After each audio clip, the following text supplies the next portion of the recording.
Welcome to you all. Thank you for joining the Center for Applied Linguistics today for this 90-minute panel discussion on the topic of heritage language education in the U.S., research, policies, and practices. This webinar is being recorded and will be posted on cal.org immediately after this event concludes. Also, there is closed captioning available for this website. Press the closed caption button at the bottom of your screen and turn on. I'm sorry, it may already be turned on. The Center for Applied Linguistics is providing this event as a public service. However, the views, thoughts, and opinions expressed belong solely to the persons expressing them and do not necessarily represent the views of the Center for Applied Linguistics. We are joined by 4 esteemed experts in their fields whose work in heritage language sheds new insights on research, policy, and practice. We are very lucky today to have so much knowledge on one call, and we encourage you, the audience, to ask us questions via the Q&A chat box below. We will address as many questions as we can at the end of our discussion today. Also, you may click on the chat button at the bottom of your screen at any time to share your thoughts and comments. Go ahead, try it now. Please tell us where you're calling us from. Finally, before we begin, please be sure to mute your microphones now to avoid any interruptions during this presentation. I'd like to begin by introducing our moderators, Dr. Kira Ballantyne and Dr. Catherine Moran. Thank you, Althea. Thank you all for joining us today. My name is Kira Ballantyne. I'm the Vice President for Programs and Development here at the Center for Applied Linguistics, and I'll be serving as your co-moderator today with my colleague, Kate Moran. I'm excited to facilitate what promises to be a visionary and forward-looking conversation with our experts today. And I'd like to start us out by turning the session over to Dr. Shirley Bryce Heath, who's going to introduce our Ferguson awardee. Yes, I am delighted to be with you, and most especially to be here to represent the presentation of the Ferguson Award, which was done last night at a gathering.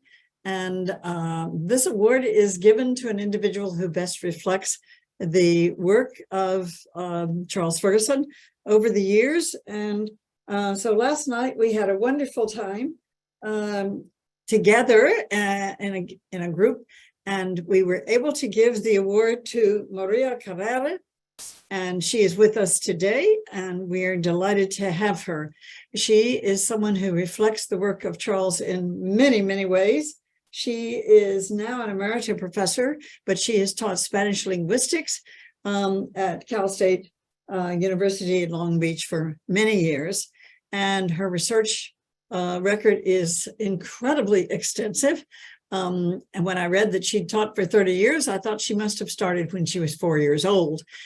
She really is quite astonishing. So we were able to honor her last night here in DC, and all of us today gather to continue honoring her, along with some others who have certainly done work that complements that she has done, and also all of them, I would say, take us several steps forward into the future, and the work that we need to know must be forthcoming, as the field of linguistics, like all fields, will need to change, continue to change.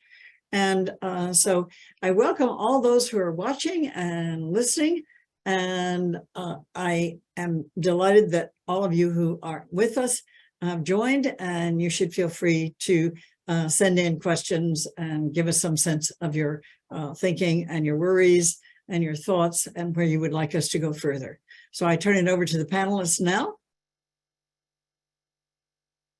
Thank you. Thank you so much, Shirley. Let me take a moment to introduce myself. I'm Kate Moran. I'm the director of the Adult Language and Communication Division here at the Center for Applied Linguistics.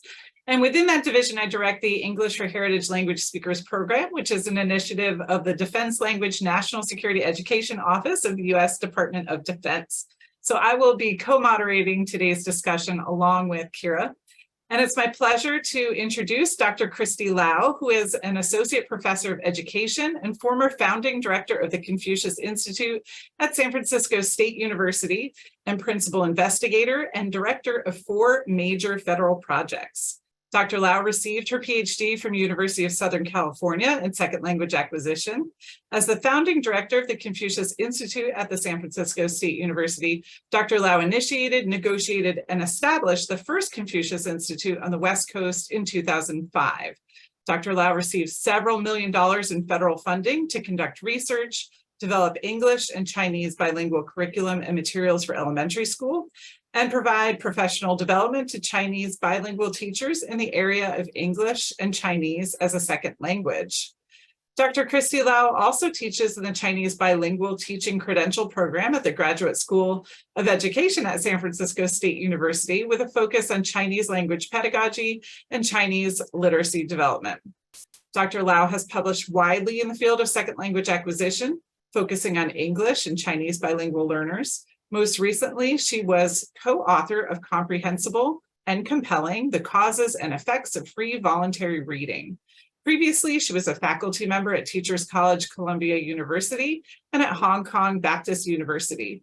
For the past 20 years, she has worked with Chinese bilingual schools and teachers in the San Francisco Bay Area, New York, Hong Kong, and China, and has also collaborated extensively with international organizations. We are very happy to have her on our panel today. I'm going to pass it to Kira to introduce our next panelist. Thank you, Kate. Next, I'd like to introduce Dr. Jane Yehe. Jane is a professor of teacher education and higher education at the University of North Carolina, Greensboro. She serves as the coordinator of the Teaching English to Speakers of Other Languages education program and advises both undergraduate and graduate students. She served as a PI or a co-PI on 3 projects funded by the National Professional Development Grant to support educator professional development for multilingual learners. And she is actively involved in community-based heritage language programs and international exchange programs. Her research focuses on the promotion of strengths-based and community-engaged, culturally responsive practices in education. Hey, thank you, Kira. I'm delighted to introduce Eva Zioli. Eva serves as a foreign language education training and outreach program manager at the Office of the Director of National Intelligence Foreign Language Group. In her current position, she is the lead for the intelligence community's national K-12 foreign language education campaign and outreach initiative. Previously, she managed the FBI foreign language training program for several years. Before joining the FBI, Eva was Director of Advanced Concepts Development at Transparent Language Incorporated, where she implemented research and second language acquisition into foreign language learning software. Eva has always enjoyed foreign languages and promoting multilingualism. She has extensive experience teaching learners of all ages. She has taught French at the University of Chicago and built a federally funded foreign language program for a K-8 school district in rural New Hampshire, where she taught for 8 years. Eva graduated from the Harvard Graduate School of Education with a focus on technology and education, from the French department at the University of Chicago, and from the Pedagogical University in Krakow, Poland. So I'm so delighted to have these 4 amazing speakers with us today. Our format today is going to be a panel discussion, so I definitely encourage you to jump in, add points as you feel that you would like to. But to kick us off, Maria, I'd like to ask you to frame the topic for us. When we talk about heritage language learners, who are heritage language learners? What kind of diversity do we find within this group of students? What are some particular strengths that they bring? And what do teachers need to know to really put these students at the center of their work?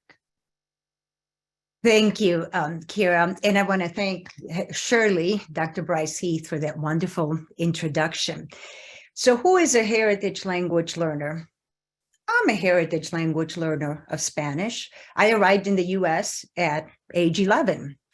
And so I'm a prototypical heritage language learner. There's so many of us in this country.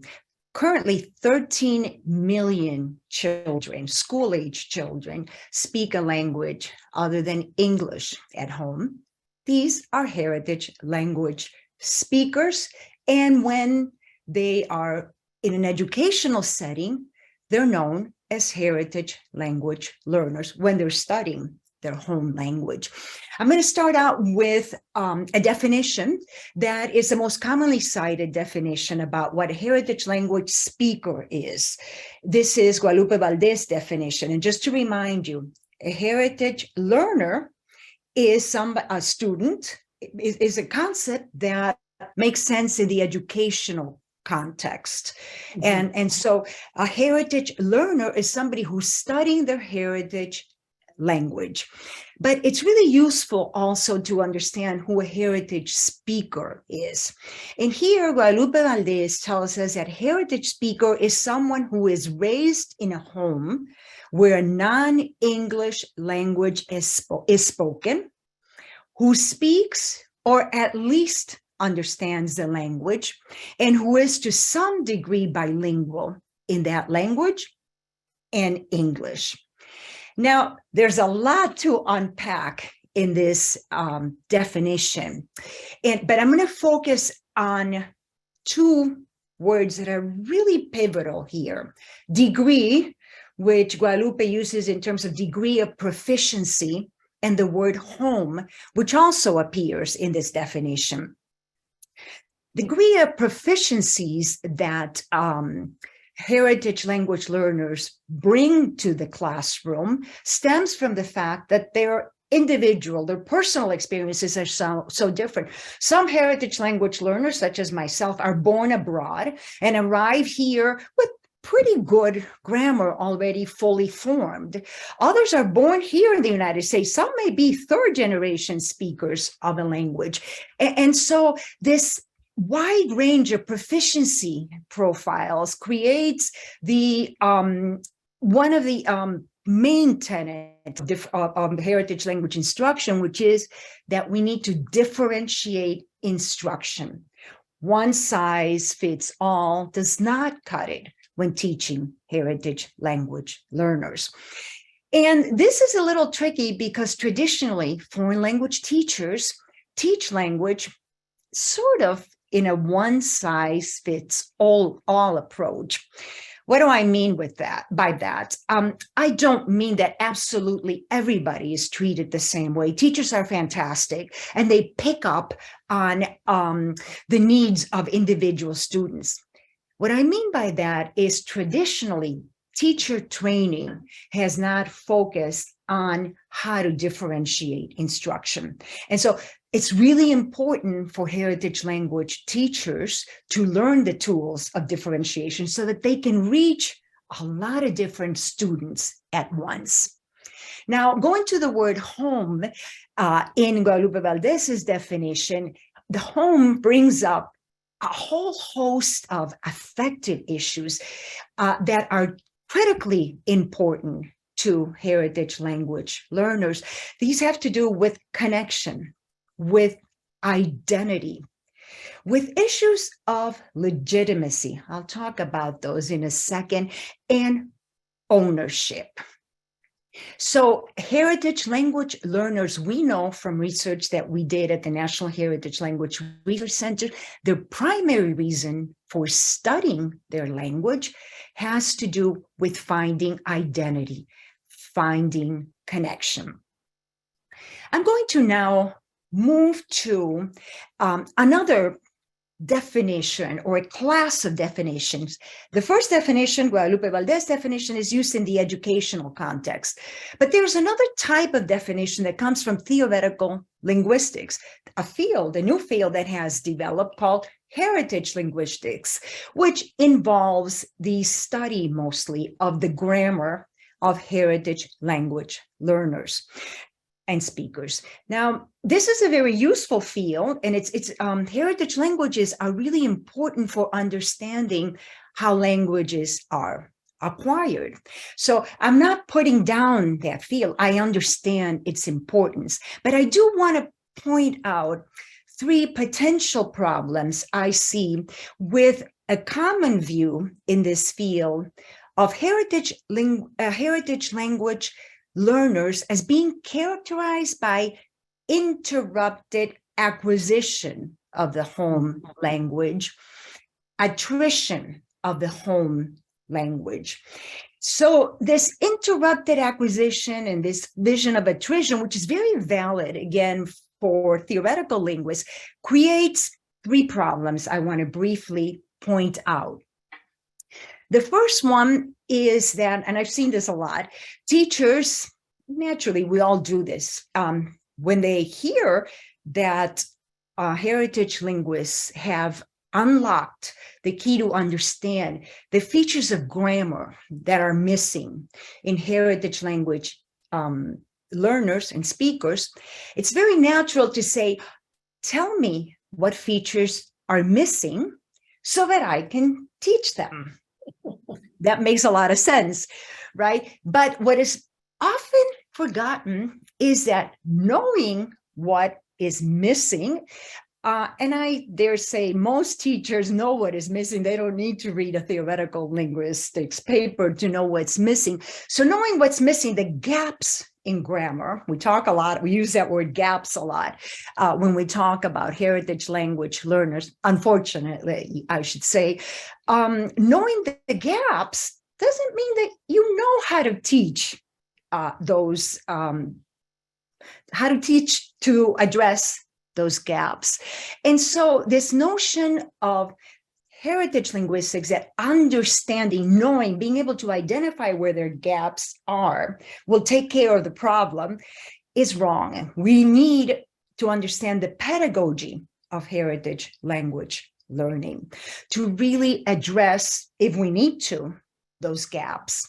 This brings me to the second problem I see, is that fixing the grammar, if we could, and I hate to use the word fixing, but that's sometimes the way we view things, fixing the grammar doesn't address the key issue that I mentioned that relate to having learned the language in the home environment. Issues of identity, of membership in a community, of communication, of ownership of language. Ownership of language is really an important thing. We talk a lot about the negative effects that poverty can have on the schooling of children, but really not owning one's languages is a type of poverty that is really quite devastating to heritage language learners. Here, I want to read to you what a student of mine said. You can see the lack of sense of ownership and agency, not just in one language, Spanish, but in both of her languages. This student says, in high school, I was considered Mexican because I spoke Spanish, but I was considered pocho by my dad's family because my Spanish was not up to their standard. It's this weird duality in which you're stuck in the middle. Latinos are often told that they're not Americans, but also that they're not connected to their heritage. I frequently find myself in that weird world where I feel like neither one of my languages belongs to me. I am borrowing them. And this is, of course, a common issue with heritage language learners. And it's, in my opinion, it's one of the most important things that heritage language teachers can do. That is, address those notions that of lack of ownership or agency. We need to let our learners know that they own both of their languages and they have agency in creating and expressing themselves in both of those languages. And now I want to get to the third problem stemming from this definition of interrupted acquisition. And this is really an important problem that for some reason I had not really thought about that much until recently. And that is that it deceives us into thinking that learning of linguistic features that make for communication, effective communication, are stopped at some point in the heritage language learning process or life or development. Now, we know that bilinguals in situations of language contact develop strategies, dispositions, ways of acting and collaborating with others that make for effective communication. When we talk about interrupted acquisition, we actually ignore this wealth of strategies and dispositions and ways of looking at language that are so important for communicating in the world that our learners inhabit, which is a world that is of contact between different languages, different varieties, different levels of proficiency. And so when Kira has asked me, what are the strengths of our learners? The strengths of our learners have to do with applying these strategies, these dispositions to communicate effectively in situations of contact. And we need to start from those strengths to build whatever it is that we want to build in them. And that, of course, is up to the learner's goals. If they want to use language for communicating in the global environment, of course, they're going to need to develop skills which are very different from those that they might want to develop if they just really want to communicate with at home with their relatives, right? So we need to, brings me back to differentiation. We need to understand what our learners know and what they want. We need to see the skills that they bring to the classroom. And typically, these are described in terms of grammatical skills, communicative competence skills, but focusing on the elements of grammar and vocabulary. What we need to see is that they also bring critically important strategies and dispositions that enable communication in what Suresh Kanagaraja has called the contact zones. And these dispositions and strategies are not just important for our heritage language learners to develop, but all of our learners. And in fact, anybody who lives in a contact zone, which the United States is. Yes. And with that, I'll stop. Thank you so much, Maria, for sharing those insights, especially around identity and agency and connection for heritage language learners. Christy, I'd like to turn to you now. You've worked extensively in the field of language acquisition for students from the Chinese language community. Could you speak to how you see language and culture valued within that community and the practices that are in place to transmit those values to the next generation?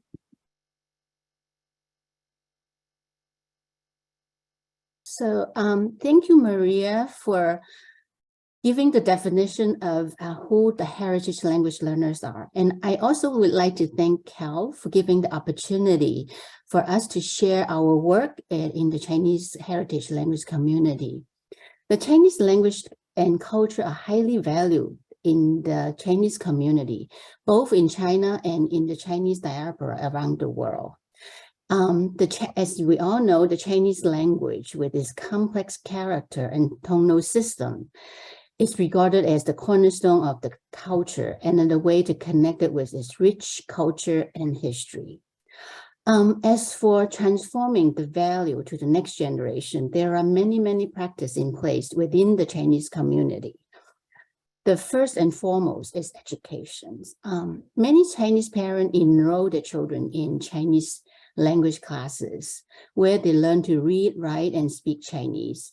And these classes also teach children about Chinese language, culture, history, and tradition, and by offering cultural activities such as dance, music, and calligraphy to help them learn the culture and the heritage.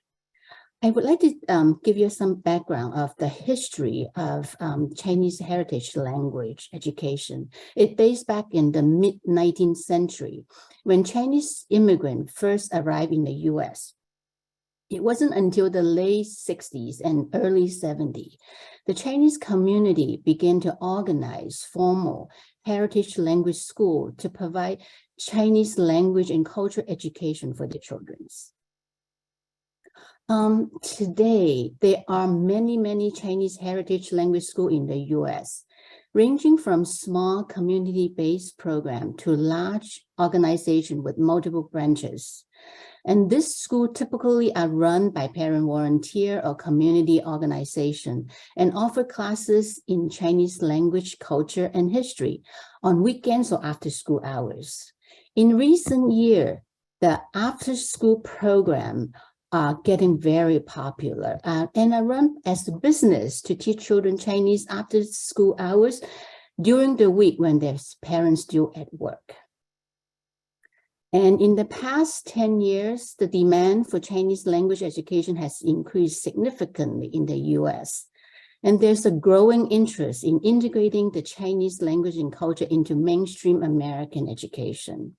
It leads to the establishment of the Mandarin Immersion Program and the development of online language program courses. And there are currently more than 300 Mandarin Immersion Programs in the US. As of this school year, 2020 and 2023, California has the largest number of Mandarin Immersion Programs in the nation.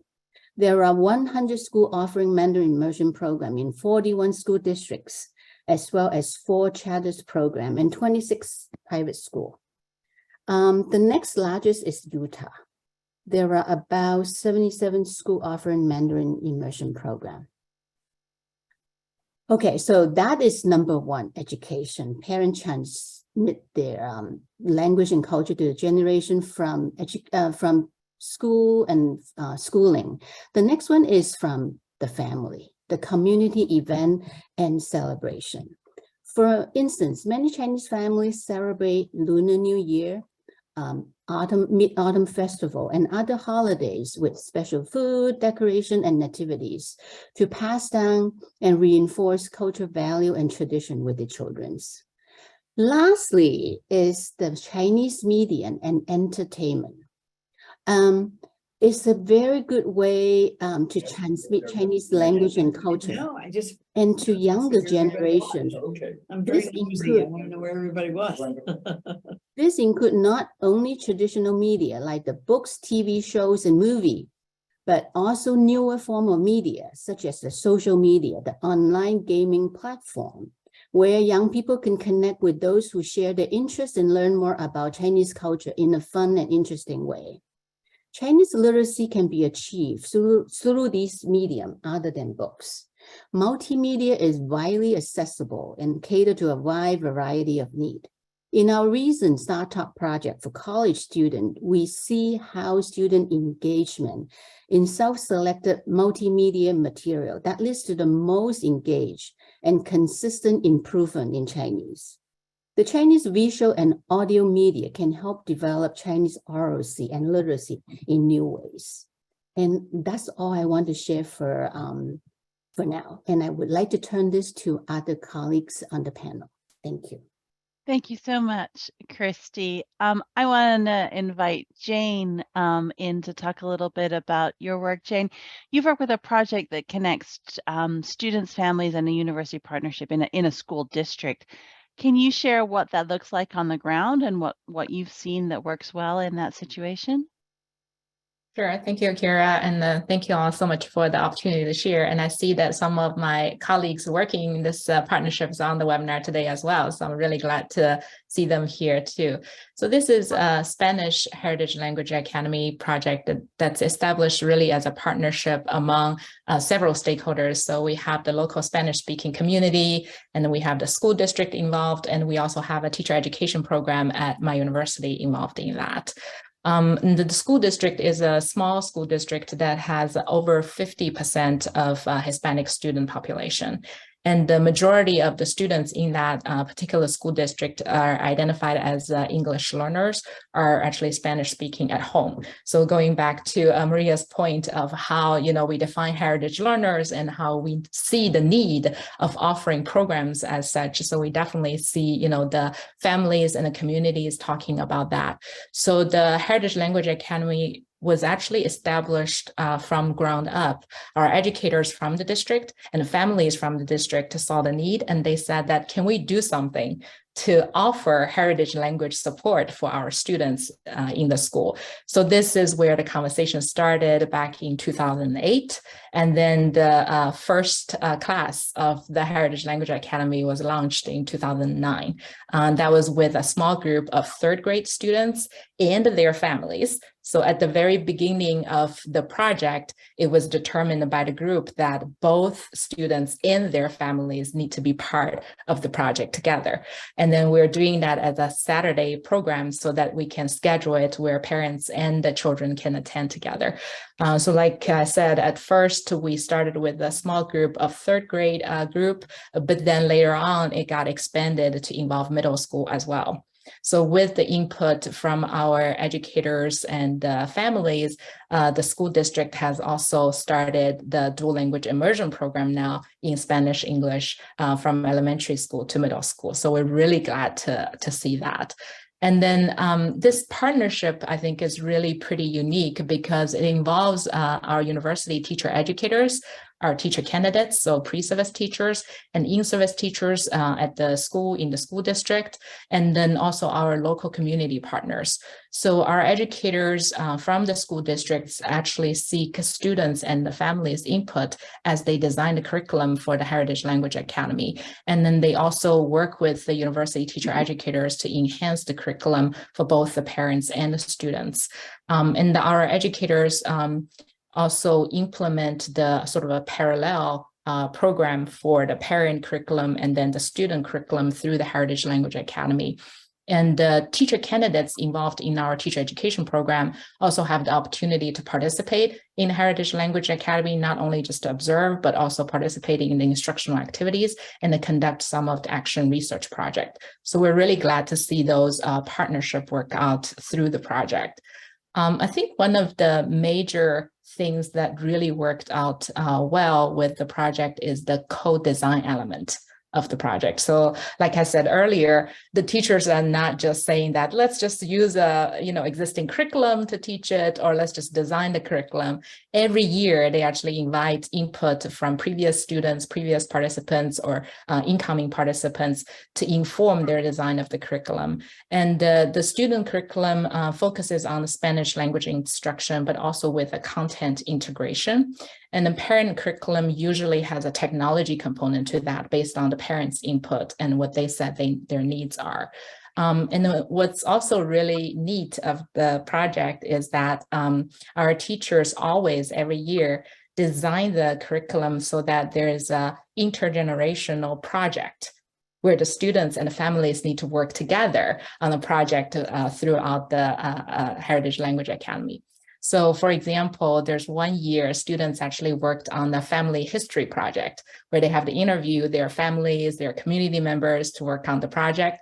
And then simultaneously, parents worked on sharing their strategies to communicate with their children through a website. So they share with other parents how to engage in communication with their children. And then another year, the program focused on financial literacy for the students. And then for the family project, we focused on family budgeting. So this year, for example, students and families worked on their reflection on their experiences during the COVID-19 pandemic.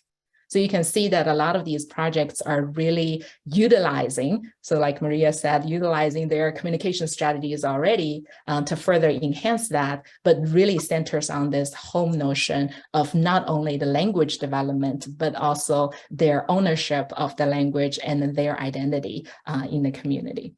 So I have learned really a lot from our students, families, and educators involved in the program over the years. And I think this program really offers a space where all our participants can use their full linguistic repertoire to exchange ideas and learn from one another. So you will have participants who have, families have stronger communicative language in Spanish. And then we have some teachers have stronger academic language in Spanish and English. And we have our students who really have a lot of ideas to put forward as they're thinking about the projects and then learning to use both languages to express themselves and initiate conversations with different stakeholders. So our teachers who have engaged in this program over the years also commented on how they have developed a new appreciation of our students and families' language and cultural backgrounds and assets, and how they can integrate their new appreciation into their classroom instruction, which I thought is a really great thing, that going back to the teacher preparation element of that. So again, this is just one example of sort of on the ground how this type of Heritage Language Academy can work. Kudos to all our educators that made that happen and all the support from our administrators in the district. Thank you so much, Jane. That is really amazing. It sounds like really incredible work going on at the Heritage Language Academy. Eva, I'd like to turn to you and looking at the workforce, so post K-12 education and even college. Could you talk a little bit about why we need a multilingual workforce? And do we currently have the language capacity that is needed?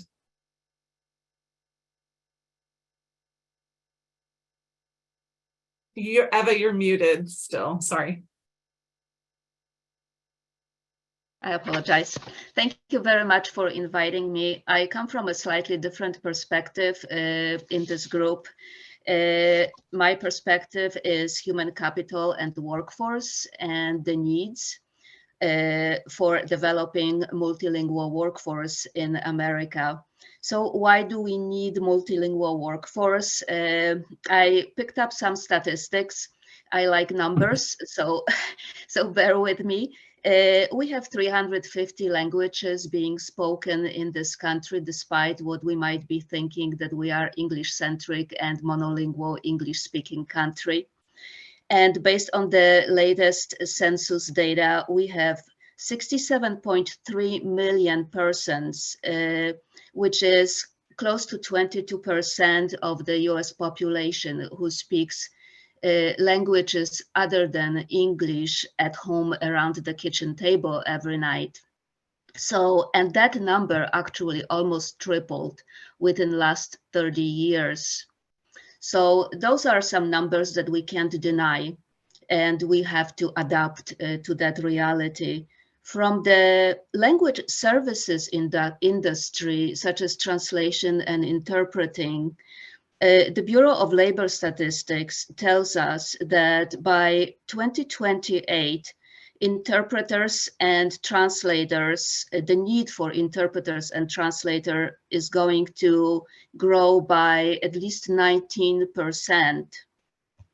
And another statistic that I found is that the language services, meaning translation, interpreting,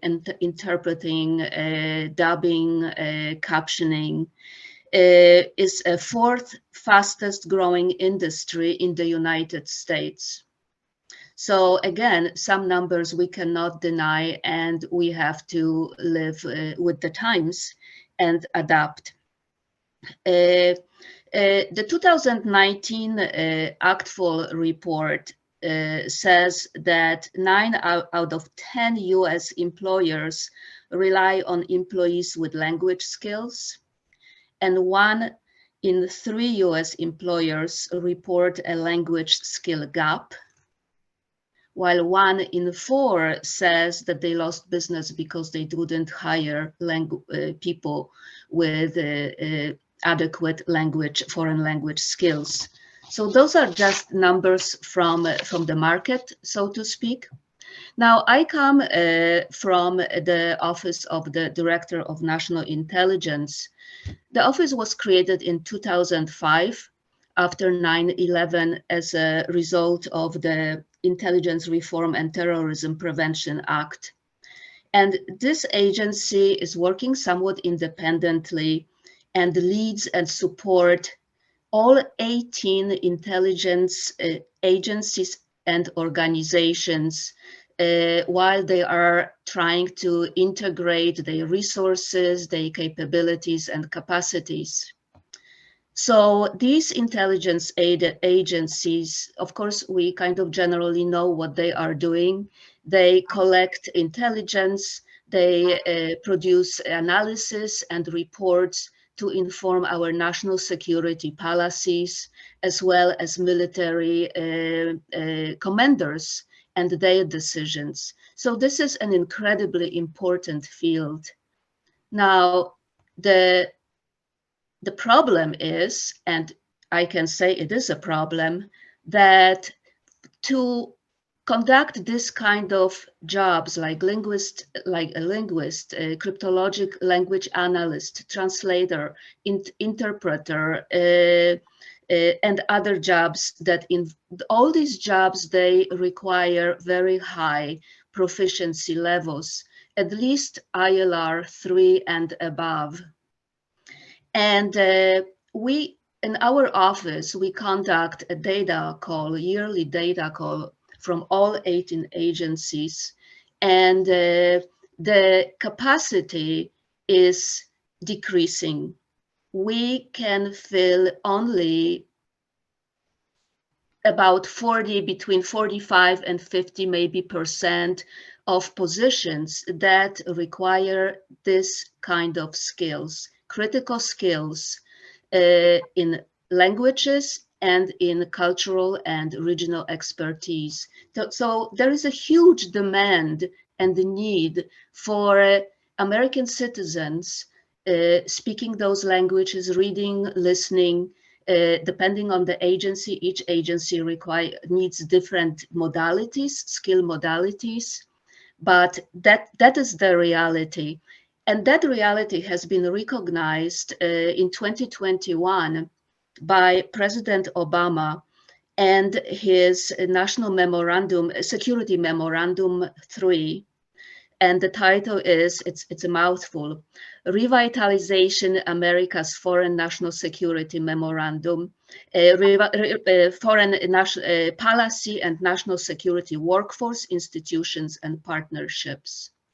And that memorandum lists critical skills such as STEM, economics, mathematics, cyber security skills, but also lists foreign languages and regional and cultural expertise as critically lacking skills in this nation. And we are actually working in working groups to find out strategies, long and short-term strategies to improve recruitment, development, education, and retention of that workforce. So just the current state is not rosy, if I may say so, of our state of foreign language education in this country. Only about 20% of K-12 students have some access and ability to study foreign languages. Only about 7.5% of undergraduate and graduate students decide to study foreign languages, and only about 1% majors in a language, which means that only about 1% of our students reaches those higher proficiency levels. So we are, as a federal government and as an industry, larger global industry, business, and all the areas of our economic state, we are basically all competing for this very finite pool of Americans with those high advanced levels of proficiency and cultural expertise and regional expertise. And we can't hire and find enough people. And one of the initiatives and recommendations within the intelligence community is the realization that the only way to build the capacity that is so much lacking is to take a long-term approach and build a K-12 infrastructure that would lead to language learning pathways for all students, no matter what economic background or origins they are. And that would include immigrant students. I am an immigrant, and heritage students, and also those students who speak only English at home, and need to learn foreign languages. And we would love to support world language programs, and especially dual language immersion programs, which are becoming more and more popular, which have been becoming much more popular over the last several years. I think there are over 4,000 of those programs around the country at this point. Now, the question of how this infrastructure is going to be built, you know, we need to do it at the state levels with the work with governors, and at the federal level, working with the Department of Education, of course, and supporting their initiative. And I think I'm going to stop at that. Thank you. Thank you. Thank you so much, Eva. And I really want to pick up on this notion of language infrastructure. So from the bigger picture, all the way down to the local level, and turn that question back to all of our panelists. So from your different perspectives, where do you see, where does the hope lie? Where is the road forward? And how do we go about building that infrastructure? And let me throw that open to everybody if you want to just chime in.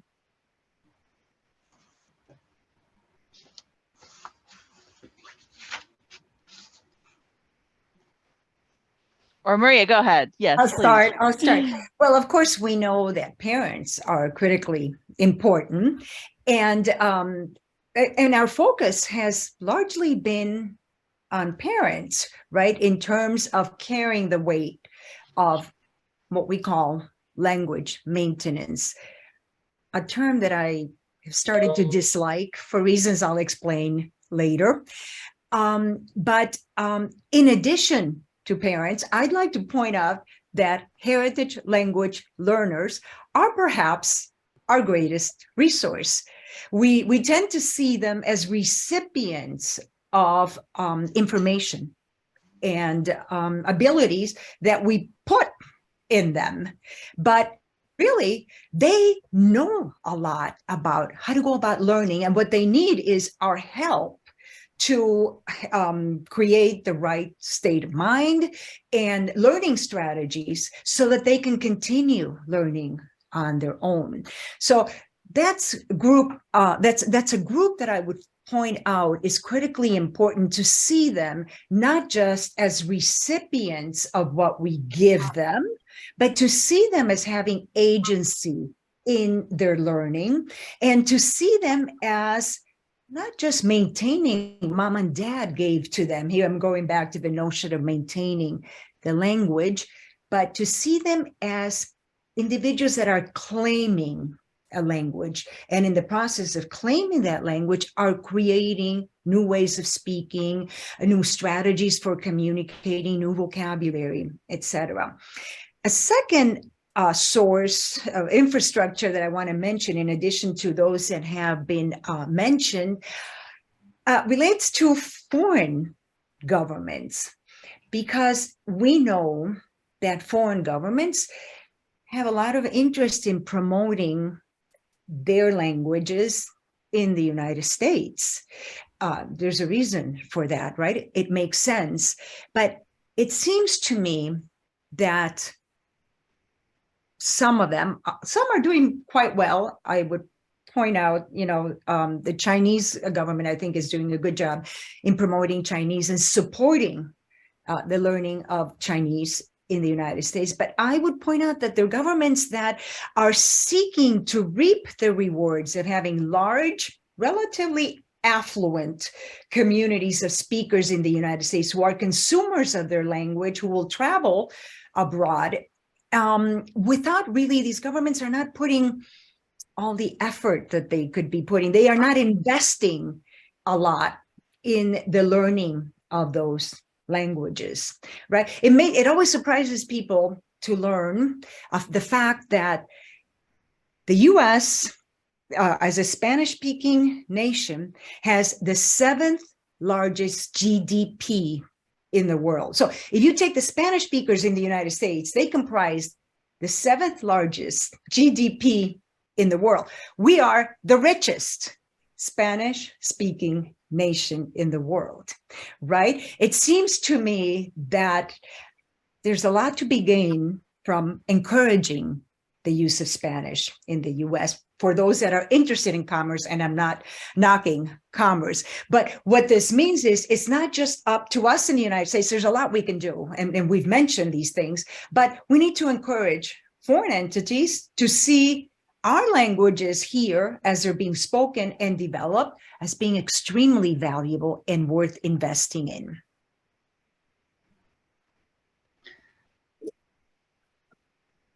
Christy, go ahead. Go, ahead.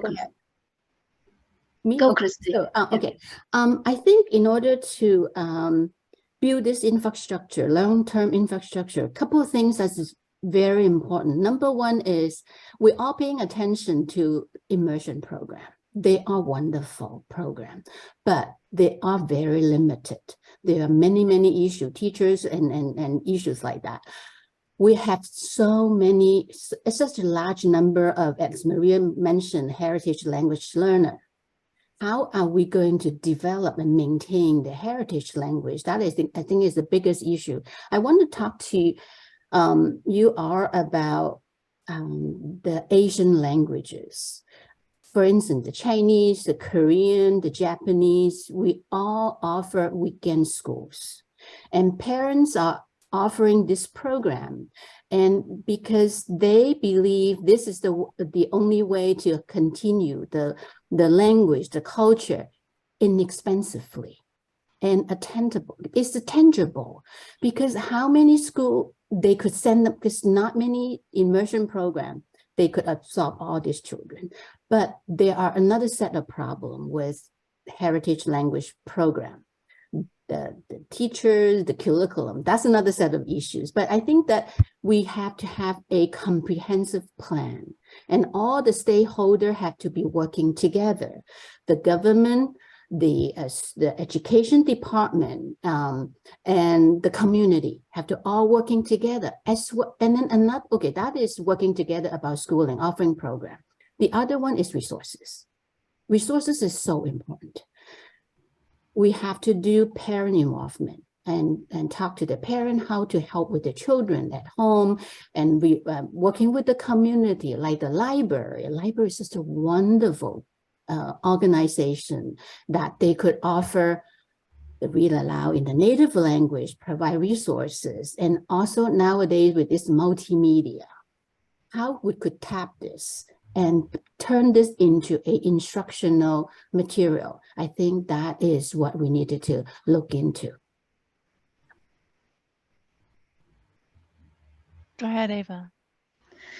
Hi, I've done a little bit of reading on that topic, and I also spent a week in Utah visiting with the Utah School Board of Education, visiting dual language immersion program, and actually classrooms, elementary, middle school, and high school. And one thing, and then before I went to Utah, I also read an article written by a professor from the University of Chicago on the impact on policy, specifically on policy of the 2009 Obama's initiative, Educate to Innovate for Excellence in STEM Education. And so my view is that we really need to work on the policy. We need to involve governors, because it's very difficult. It's such a huge country. We can't make an overarching policy for the entire country, but we can reach out and lobby and work with the governors and state governments and our senators, and plead for support for world language programs, immersion programs, any sort of immersion programs. The program in Utah has been so successful because that's exactly what they did. The first it was originally in the 70s a grassroots movement.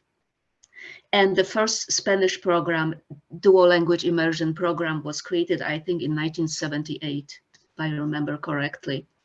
And then there were more and more parents and administrators deciding and wanting to create similar programs.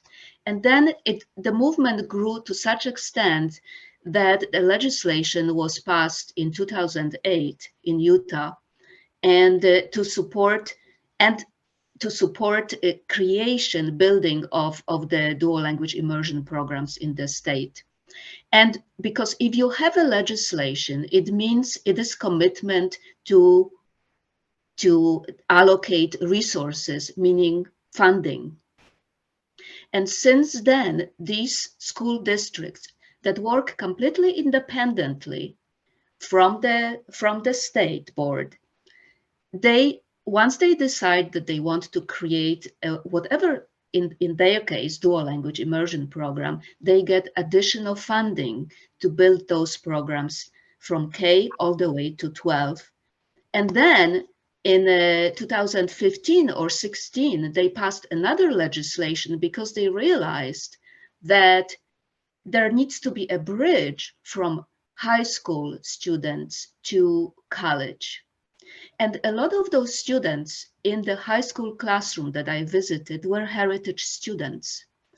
And the level of the language was kind of, intermediate, home levels, kitchen table level of language. And that program, that bridge program was having in class those heritage students and English-speaking students who went through the DLI program, and they were all working on building that academic proficiency in Chinese or in Spanish. And that was amazing. That it was an amazing experience to see that happening. And the students who took those bridge classes, they actually gained college credits before they even go to college. And for many, especially for some of those heritage students, they wouldn't even think maybe of going to college, because they would think, I'm not good enough, my language isn't good enough. But because they went through that program, they said, oh, I can actually go to college. I already have credits. I have 6 credits toward my minor or major in Spanish. And so it was such a great motivator. So just wanted to mention that we need to work on policies, and we need to help states to create those policies, to pass such policies, because that guarantees funding.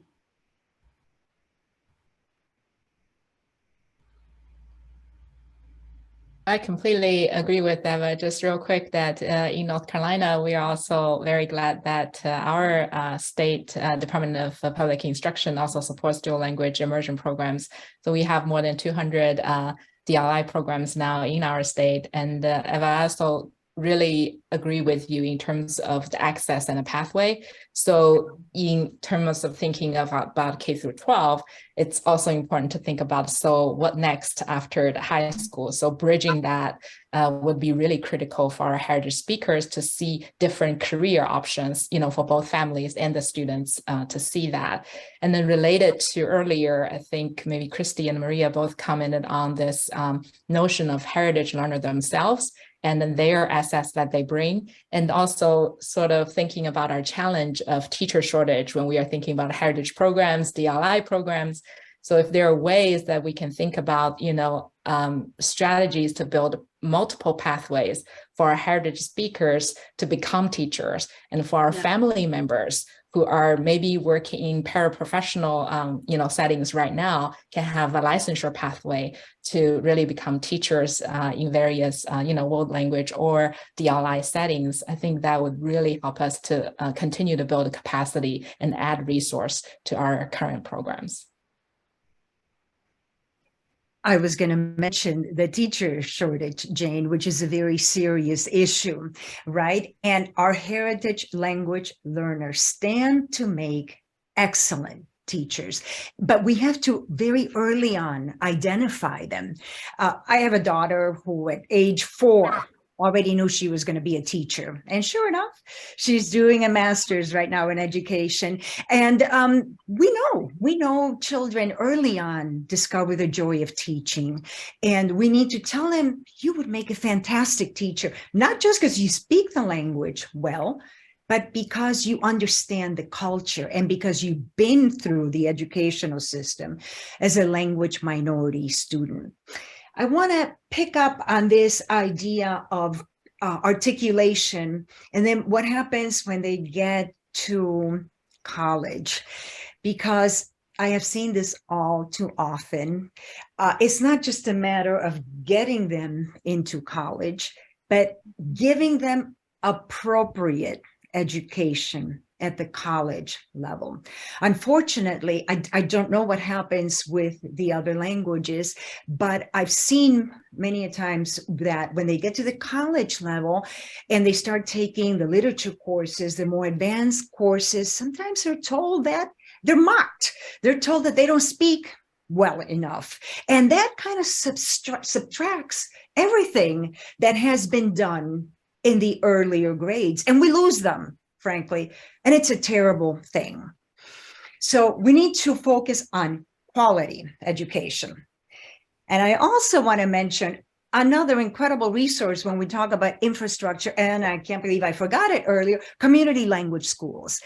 Joy Payton and Lucia Lico and Marta McCabe are here. There might be others, but the list is too long, of individuals that are working hard on creating and running these community schools. They're frequently not seen. They're invisible, and yet their work is so important. We know that what happens in the early years is very important. And I'll tell you one thing about Spanish, we do not by any means have anything close to what we need to have in the area of community language schools. So that is something that we need to develop. And then the last little bit of infrastructure that I forgot to mention is reading.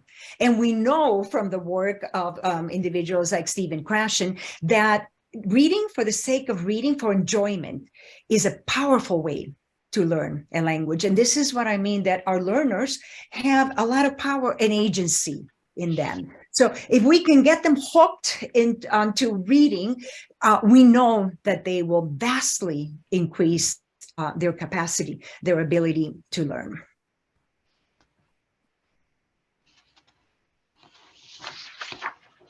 Thank you all so much for your wonderful thoughts on all of these topics. I know we are getting close to wanting to take some questions, but I wanted to just put one more question out there before we wrap up. And just coming back even to, Maria, what you started with when you were talking about identity, connection, agency, I wanted to talk about the cultural contribution of strong heritage language education and what we might be missing if we don't work to ensure that this cultural aspect is valued. I like to speak to that. The Chinese has a very long history of offering community language school, starting out from the parents and running on the weekend to now is more organized, and even as a business, because people see that it benefits the children. The children cannot just go to the public school to attend immersion program.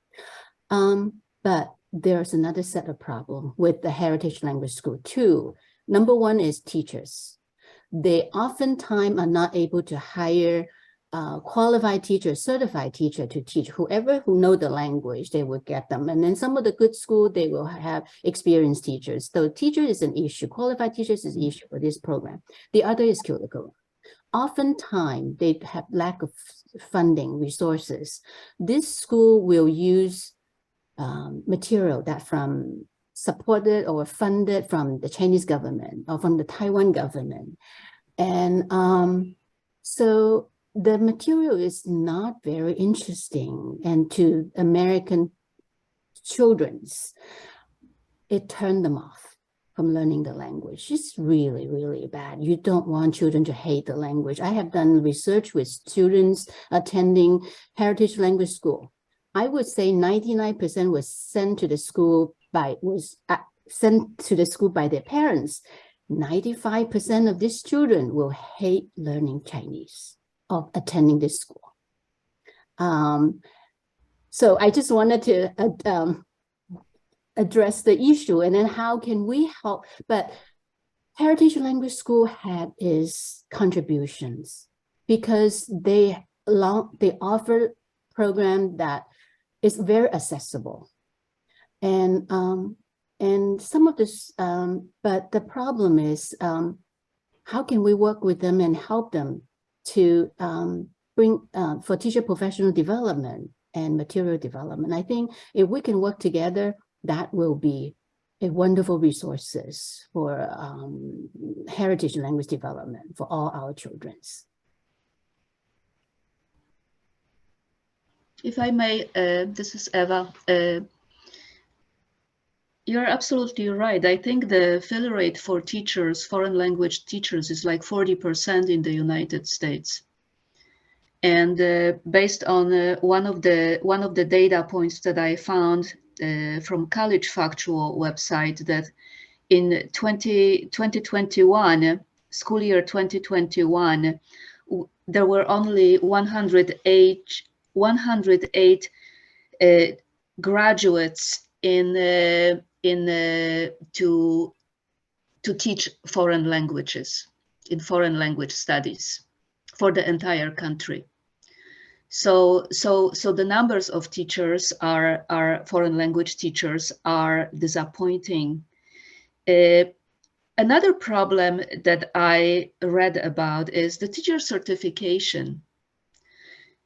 There is a separate certification in every state, and when a teacher moves from one state to another, they have to redo the certification one way or another. Requirements change. So we should have some national level certification for world language teachers. And the other problem is that when teachers graduate from educational programs, even if they graduate in language, they still need to do the teacher certification or dual language teacher certification in some cases. So there are more and more hoops. And the last point to jump through for them. And the last point I would make is that we need to find a way of building partnerships between colleges and universities and K-12 education, so they can determine what is the need in the state for world language, dual language immersion teachers, and build those programs that really focus not on general education, but actually on training, preparing world language and dual language immersion teachers, focusing on developing advanced language skills, because teachers don't necessarily have to be native speakers. And if you have near native proficiency, you can teach a language very well. And we need to revise what these programs that prepare world language teachers are focusing on. What is the curriculum, and how we are preparing? Are we preparing? Do we have strong programs for these candidates? Thank you so much, everybody. And also just want to acknowledge the really rich discussion that's going on in the chat of this webinar. I always love to just watch the chats of our webinars because we get folks sharing resources back and forth. I also want to just acknowledge a comment that I've seen pop up a couple of times. And just for those that maybe haven't heard the term world language over foreign language in current use, it's my sense that folks are using the term world language in the United States, in part specifically to recognize the contribution of Indigenous languages in the United States to our linguistic richness. So just wanted to make an acknowledgement there of that group of languages that add so much richness to our culture here. Althea, I wonder if you wanted to pull any questions out of the chat for the panel. If I may, there is actually another term that has been used recently, America's languages. I like that very much. That's really says, yep, everybody's language belongs here. That's right. Hi, everyone. There were so many questions going back and forth, actually, many statements. I'm not sure which one the panelists would like to answer. Can I pitch one, Althea? Because this was an interesting one. It was about it's about a heritage Spanish speaker who really sort of sat in that space that you alluded to, Maria, of maybe not feeling that identity in either language. And this is an individual that the person in the chat raised the question of this individual because she wanted to become a Spanish teacher in the US and she wasn't allowed to do so because her Spanish, I guess the employer didn't feel like her Spanish wasn't native-like. And so could you speak to, you know, and to all of you, could you speak to that sort of notion of the different places that Spanish exists in American community?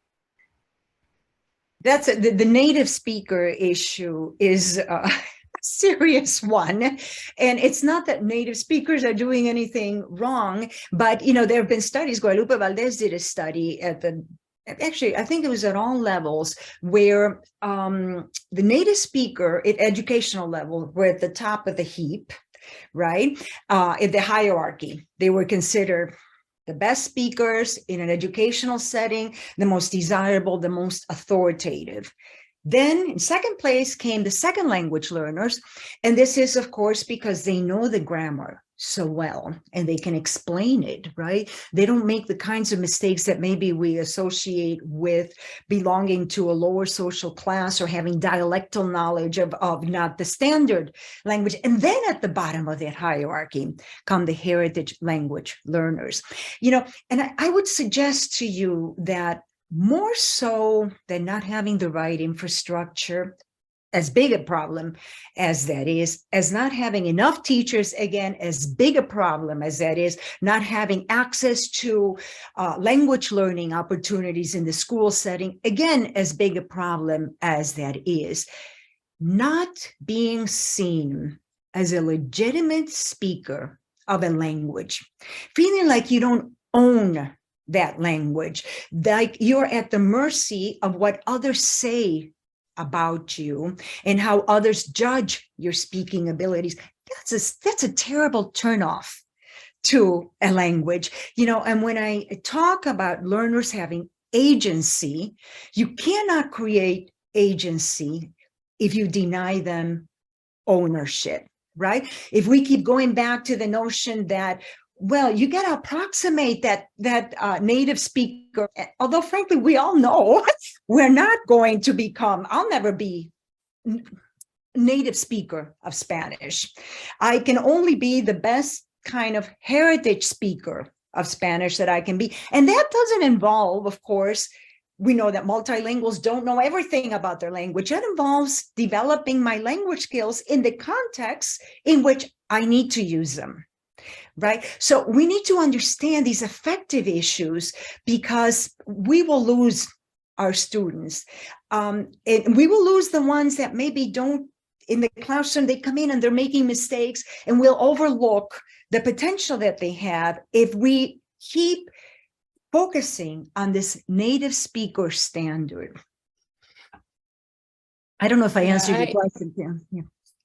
I agree, Maria. I think you really mentioned a really important thing in terms of, like you earlier mentioned about differentiation needs for our K through 12 heritage speakers.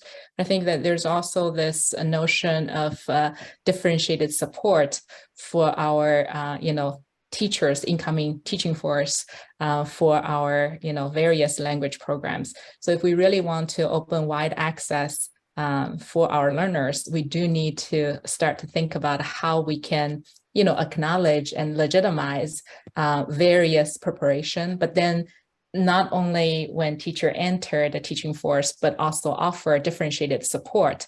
And then maybe more importantly is probably a platform for the teachers to learn from one another. So like when Maria, you talked about our heritage learners, second language learners versus native speakers, but all of us bring in different kinds of asset into language instruction.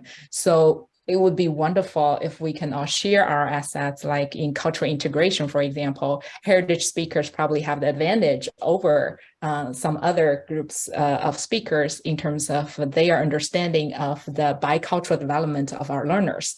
And then that will be a huge contribution to our, curriculum design to support our bicultural students' cultural development and cultural identity development.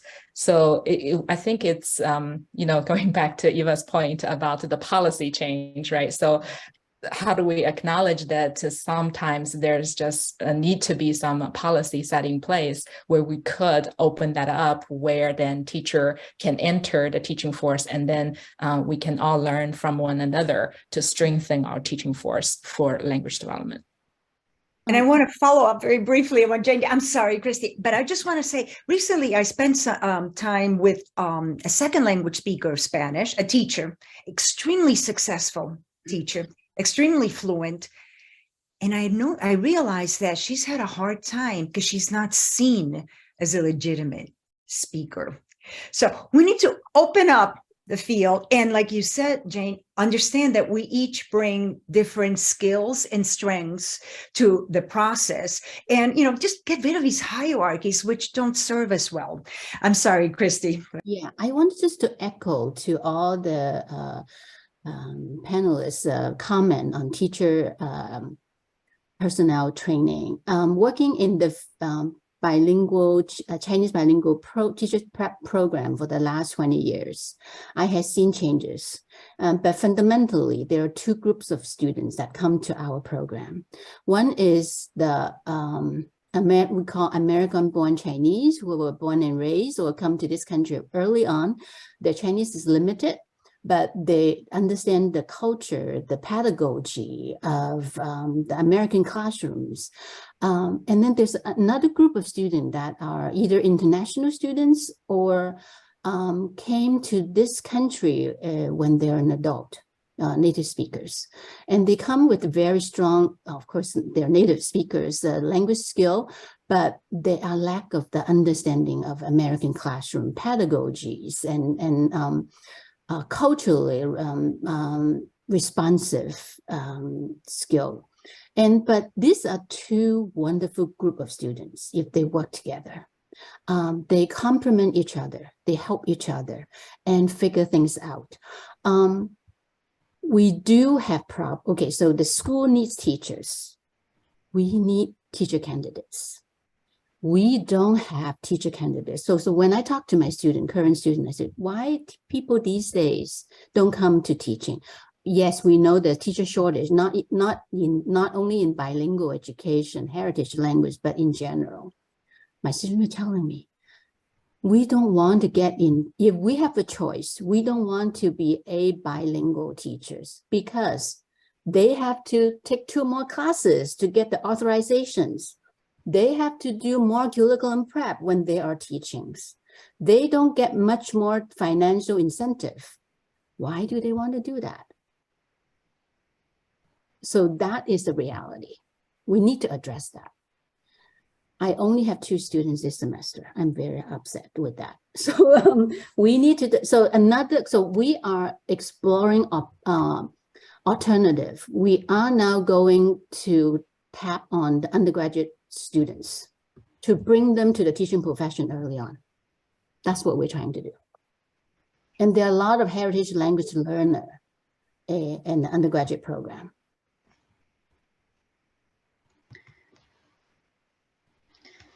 So, thank you. So again, I will mention Utah again. They have a very interesting model of two teachers co-teaching the same classroom. And they teach the same program, the same curriculum. One teacher teaches it in Chinese, the other teacher teaches it in English. And they work together very closely. They actually have somebody who helps them figure out how to work together closely. And that's a very interesting model in regarding what you just said, Christy, that, you know, nobody wants to do two jobs. Being a bilingual teacher, you do one job in one language, but you work together very closely with the English teacher. I mean, the teacher who is teaching the same content in English. There are many models in that the school district or the school implement their program. There are one or the Chinese teacher only, or the teacher that teaches both Chinese and English curriculum. So depending on the school. Yeah. I wanted to mention something somebody mentioned. Well, there are a lot of ideas from the chat that will come together here. The question of dialectal diversity. So one of the Arabic speakers brought that up. And it also happens, language diversity in China. And believe it or not, it happens in Spanish. And I want to relate this to project-based learning, which I absolutely love. I have stopped doing anything but project-based learning.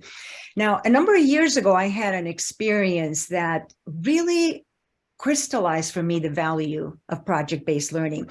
My next door neighbor, who's a doctor, came to me and said, Maria, I've been studying Spanish forever, but I cannot communicate with my patients. What's wrong with me? And I started talking to him, and eventually I realized that the problem was that he had been learning the standard terminology, medical terminology in Spanish, but he didn't know the local terminology that Latinos from different parts of the Spanish-speaking world, that Latinos who use Spanglish use. There's enormous diversity in how things are said.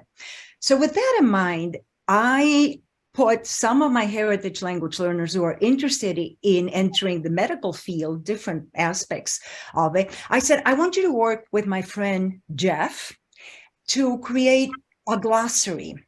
And this glossary will include standard English language medical terminology, standard Spanish language medical terminology, and then all sorts of other variations, right? How they say it in Honduras, how they say it in Guatemala, in Mexico, and within those countries, how it's said in different places, how it's said in the United States, where we mix the two languages. This project was incredibly successful. First of all, because my heritage language learners learned the standard terminology in English and in Spanish, which they may not have known. And then also my heritage language learners were able to get out there, connect with their community, pick up this terminology to put together their glossary, and then teach my friend, the doctor, all this terminology. And I think it's this collaboration, right, between the community, teachers, and heritage language learners, that's where our greatest resources can be found. Can I respond to one of the question in the chat? And I see that one of the someone had raised the comment of university language program don't collaborate with the teacher education program. This is very, very true. I have been working with teachers for the last 20 years, and this year I have the opportunity to work with college students because of the startup program. I was so surprised to learn how they learn Chinese. They were telling me that every day they have to memorize 10 characters and being tested, and they at the point that they were so frustrated, and it just turned them off. And I said, it's still very traditional, and we would not ask the student to memorize 10 characters each day and being tested the next day when you come back to school. And I think that for this panel, I said we need to change our mindset of instructional approach. And I think that reading, like Stephen Krashen have advocated, from pleasure reading. I tried comic books, but it didn't work for this time with my startup program. We started multimedia, we started social media, the TikTok, the Xiaohongshu and all that. It works beautifully. And a student who had 5,000 characters under his spell, but couldn't speak Chinese. And his graduation is coming, he's very anxious. He wanted to find a job. He's in political science that can use his Chinese field, but he couldn't. He said, how can I use my 5,000 characters that he memorized in college? But with a student who come to me only 2 months, and when she came, she hardly speak anything. But when we hook her up with the drama, TV drama, now she was able to understand and speak. So I think that we need to change our mindset in terms of our instructions. What a lovely way to wrap up and to think about the ways in which students' identities and students' interests really need to be the key and the heart of their language learning. This is all the time we have today, but I'd like to thank our 4 wonderful guest speakers, Maria Carrera, Christy Lau, Jania He, and Eva Zioli, for sharing their insight, for sharing their experience. I'd like to thank our audience for your questions, your comments, all of the information and insights that you shared in the chat. To thank you all for showing up, for your multilingual and heritage language students. We encourage you to share what you learned today with your colleagues. We'll be sending a recording of this webinar to you via email, and you can find this event and many other resources that support multilingual learners on our website, www.cal.org.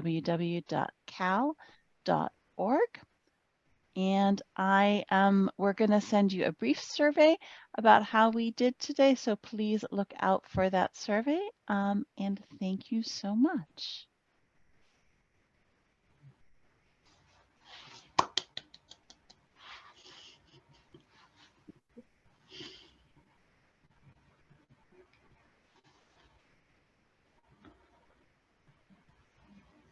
Have a wonderful Friday afternoon, everybody, or wherever you are in the world and whatever time it is.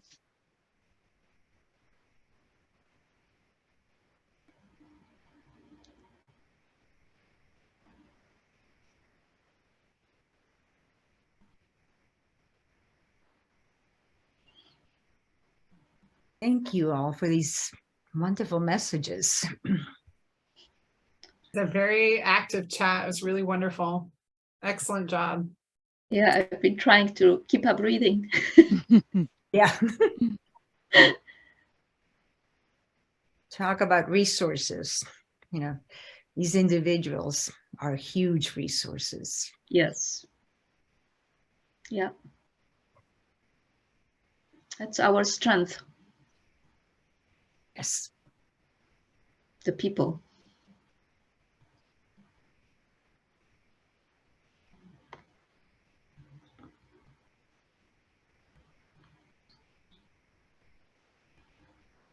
A way to enable chat saving. I think we can do that. Yep.